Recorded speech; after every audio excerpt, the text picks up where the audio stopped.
সত্যিই প্রকৃত ভারতবর্ষের একটি শক্তিশালী অঙ্গরাজ্য হিসাবে মোদী সরকারের 12 বছর নিউ টাউনের রাম মন্দিরে মুখ্যমন্ত্রী শুভেন্দু অধিকারী।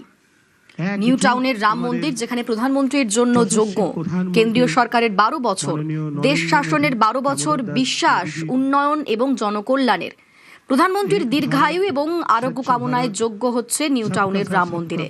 সেই যজ্ঞের আয়োজন করেছেন পীযূষ কানোরিয়া। এই মুহূর্তে সেখানে পৌঁছে গিয়েছেন মুখ্যমন্ত্রী শুভেন্দু অধিকারী। আমাদের সঙ্গে রয়েছেন প্রতিনিধি বিশ্বজিৎ। একদমই, অর্থাৎ প্রধানমন্ত্রী নরেন্দ্র দামোদর দাস মোদী তার কার্যকালের যে 12 বছর পূর্তি, সেই 12 বছর পূর্তি উপলক্ষে দেশ জুড়ে যে ভরসার সরকার এবং উন্নয়নের সরকার, বিকাশের সরকারের এবং প্রধানমন্ত্রীর কার্যকালের এই সময়টাকে এক যুগ, সেই এক যুগকে স্মরণ করা, তার জন্য প্রতিটি রাজ্যে যেভাবে স্মরণ করা হচ্ছে, যেভাবে পুজোর মাধ্যমে, কোথাও যজ্ঞের মাধ্যমে, তেমনি কলকাতার নিউ টাউনে পশ্চিমবঙ্গের মুখ্যমন্ত্রী শুভেন্দু অধিকারী তিনি এসেছেন এবং তিনি এসেছেন এখানে মন্দিরে তিনি পুজো দেবেন। শ্রীরাম মন্দির যেমন রয়েছে, শ্যাম মন্দির রয়েছে, মাতাজির মন্দির রয়েছে, সমস্ত মন্দিরে তিনি যেমন পুজো দেবেন তেমনি এখানেও বিশেষ যজ্ঞ আয়োজন করা হয়েছে।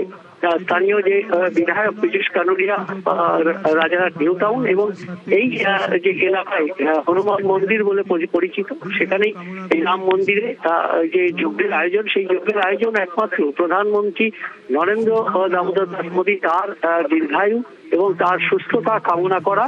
কারণ এই যে রেকর্ড দিন প্রধানমন্ত্রী হিসেবে থাকা, শুধুমাত্র টিকে থাকা নয়, একমাত্র দেশকে এগিয়ে নিয়ে যাওয়া, বিকাশের লক্ষ্যে এগিয়ে নিয়ে যাওয়া যে প্রতিশ্রুতি, সেই প্রতিশ্রুতি পালন, সব মিলিয়ে জনসাধারণের যে সরকার, সেই সরকারের 12 বছরের পূর্তি এবং তাতেই সেই প্রধানমন্ত্রী তাকে আরো দীর্ঘদিন এই দায়িত্ব সামলাতে হবে এবং সেই তার দীর্ঘায়ু যেমন তার সুস্থতা এবং তার এই এক যুগের শাসনকালকে স্মরণ করে যজ্ঞের আয়োজন করা হয়েছে, পুজোর আয়োজন করা হয়েছে, বিশেষ পুজো। সেই পুজোয় ইতিমধ্যেই শুভেন্দু অধিকারী যেমন এসছেন, তেমনি রাজ্যের মন্ত্রী শারদ মুখোপাধ্যায় তিনিও এসছেন, বিজেপি নেত্রী লকেট চট্টোপাধ্যায় যেমন আছেন, তেমনি বিধায়করাও রয়েছেন, তরুণজ্যোতি তিওয়ারি সহ পীযূষ কানোরিয়া তারাও যেমন রয়েছেন, তেমনি অগণিত বিজেপি কর্মী সমর্থক তারা এসে সামিল হয়েছেন।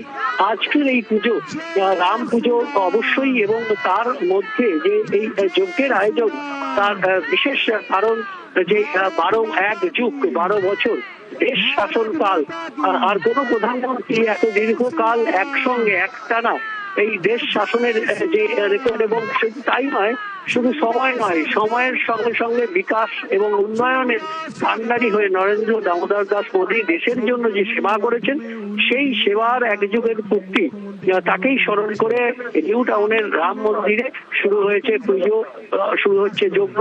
আর এই যজ্ঞের মাধ্যমেই দেশের প্রধানমন্ত্রীর সুস্থতা এবং দীর্ঘায়ু কামনার জন্য আহুতি দেওয়া হবে এবং এই যজ্ঞের মাধ্যমেই প্রধানমন্ত্রীর সুস্থতা কামনা করা হবে এবং সেই যজ্ঞে তিনি সামিল হয়েছেন মুখ্যমন্ত্রী শুভেন্দু অধিকারী। তিনি পুজো অর্চনা করতে ইতিমধ্যেই বিভিন্ন মন্দির, এখানে রাম মন্দির ছাড়াও শ্যাম মন্দির রয়েছেন এবং মাতাজির মন্দির রয়েছে, সমস্ত মন্দিরেই তিনি পুজো দেওয়া শুরু করবেন এবং তারপর এই যজ্ঞ, বিশেষ যজ্ঞ, সেই যজ্ঞ তিনি সামিল হবেন। আমরা অবশ্যই খবরে নজর রাখবো। আপাতত তোমাকে ধন্যবাদ বিশ্বজিৎ। এই বিশ্বাস